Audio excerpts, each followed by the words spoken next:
am H. Gaudo, grade 5 student of Vice Elementary School. And today, I'm going to be your science teacher. Our discussion for today is all about recycling other waste materials.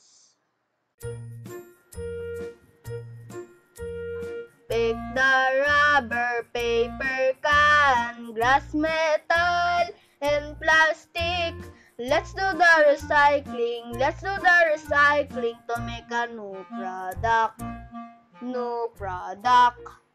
Recycling is a process of waste materials to make a new product. You know what? Tons of waste material filled up in sanitary landfills can become source of pollution that can destroy our environment. One solution to this is recycling. Did you know that recycling can be done in two ways?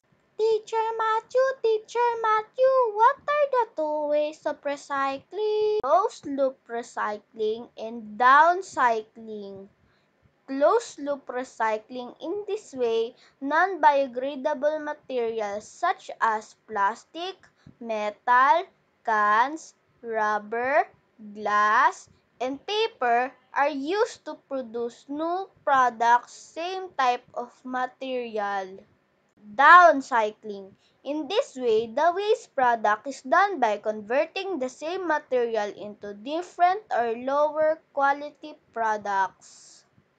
Teacher Matthew, what are the benefits of recycling? Good question. What are the benefits of recycling? Let's call Dr. Matthew, who's a scientist from Baisa Elementary School. Number 1, it reduces air, water, and land pollution. Number 2, it lessens waste materials in our environment.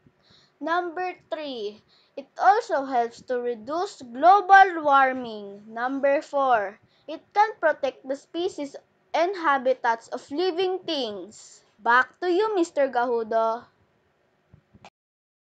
Remember, recycling is one of the simplest things that you can do which results in a positive impact on the environment. Recycling is important to the natural environment and us. We must act fast as the amount of waste we create is increasing all the time. Hope you learn a lot. Thank you and God bless.